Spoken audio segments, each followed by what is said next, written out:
Hi everyone, আজকে আমরা একটি গল্প নিয়ে কথা বলবো।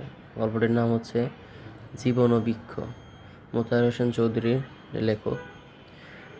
ওনার হচ্ছে জীবন ও বৃক্ষ গল্পটির আমরা যে মূল ভাবটা পড়বো, যে মূল ভাবটায় কি বলছে, উনি মূলত কি বোঝাতে চেয়েছে এইখানে।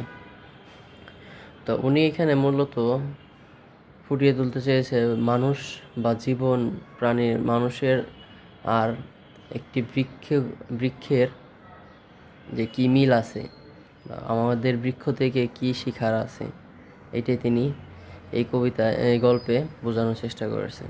আমরা তাই এখান থেকে বোঝার চেষ্টা করব যে তিনি কি বুঝিয়েছেন। তিনি মূলত এখানে বুঝিয়েছেন যে একটা গাছ বা একটা বৃক্ষ কিভাবে তার জীবনটা শুরু করে, ছোট থেকে সে অঙ্কুরোদ্গম হওয়া থেকে শুরু করে তার ফুল ফল আসা পর্যন্ত, এবং সেই ফুল ফল কিভাবে সে নিজের কাছে না রেখে অন্যকে দিয়ে দেয়। তো উনি বুঝিয়েছেন যে একটা বৃক্ষ যখন ছোট থেকে বড় হয়, মাটি থেকে রস নিয়ে সে বড় হতে থাকে, কিন্তু যখন সে ফুলে ফলে পরিপূর্ণ হয় তখন সে এটি বিলিয়ে দেয়। উদারতা, এটাকে বলা হয়েছে উদারতা। কিন্তু সে অহংকারী হতে পারত, যে আমরা কাউকে দিব না, আমি কাউকে দিব না, আমার যে ফল আছে এটাই খাবো। মানুষ যেটা করে সাধারণত, মানুষ যখন উচ্চ শিক্ষায় শিক্ষিত হয়, বড় ডাক্তার ইঞ্জিনিয়ার হয়, তখন তার যে নিজের রুট বা নিজের যে এলাকা আছে, গ্রাম অঞ্চল আছে, বা যেখানে সে বেড়ে উঠেছে, সে সেখানকার কথা সে ভুলে যায়। সে শহরে থাকে টাকা ইনকামের জন্য। তাই সে এখানে বোঝানোর চেষ্টা করেছেন যে আমরা বৃক্ষের কাছ থেকে শিখতে পারি যে বৃক্ষ কিভাবে সে মাটি থেকে ফল ফুল রস টেনে বড় হওয়ার পরে সে ওখানেই বিলিয়ে দেয় তার ফল এবং ফুল, এটা দান করে। তো আমাদেরও উচিত যে আমরা যখন বড় হব তখন আমরা আমাদের নিজের যে পরিচিতি আছে, নিজের যে গ্রাম আছে, সেটাকে আমরা ভুলে যাব না।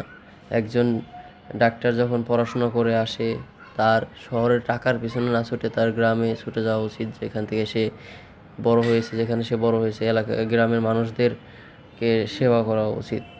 এটাই তিনি বোঝানোর চেষ্টা করেছেন এখানে, যে মানুষের সার্থকতা এখানেই, যেখানে আমরা টাকা টাকা ইনকাম করার জন্য শুধু থাকবো না, যেখানে আমরা আমরা একটা পর্যায়ে যাওয়ার পর আমরা আমাদের গ্রামে চলে যাব, বা আমরা আমাদের রুট বা মূলের দিকে চলে যাব, যেখানে আমরা বড় হয়েছি।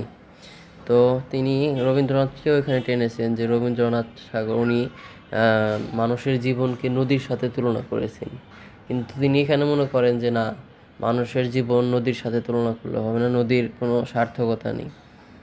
একটা সময় ঠিক আছে নদী সাগরে যায়, মিশে যায়, কিন্তু এখানে একটি বৃক্ষের একটা স্পষ্ট উদাহরণ আছে, যে বৃক্ষ কীভাবে তার ফল এবং ফুল বিলিয়ে দেয় পাখি এবং মানুষদের কাছে।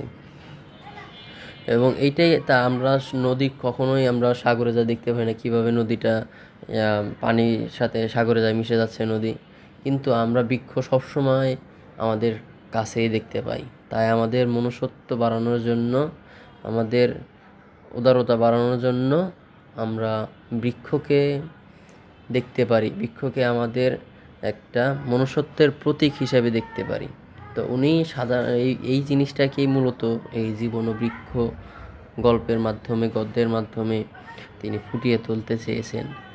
সো তোমরা পড়লে আরও কিছু শিখতে পারবা, আরও অনেক কিছু আছে এটার ভিতরে। তো আমি মূলত মূল জিনিসটাই তুলে ধরতে চেয়েছি, যে মূল জিনিসটাই বৃক্ষকে একটি মনুষ্যত্বের প্রতীক হিসাবে সে এখানে করতে চেয়েছেন, উপস্থাপন করতে চেয়েছেন কবি। তো আজ এই পর্যন্তই, শুধু ছোট করে বললাম। আগামী ভিডিওতে আরেকটা গল্প নিয়ে আসবো, শুধু ভাবার্থর জন্য।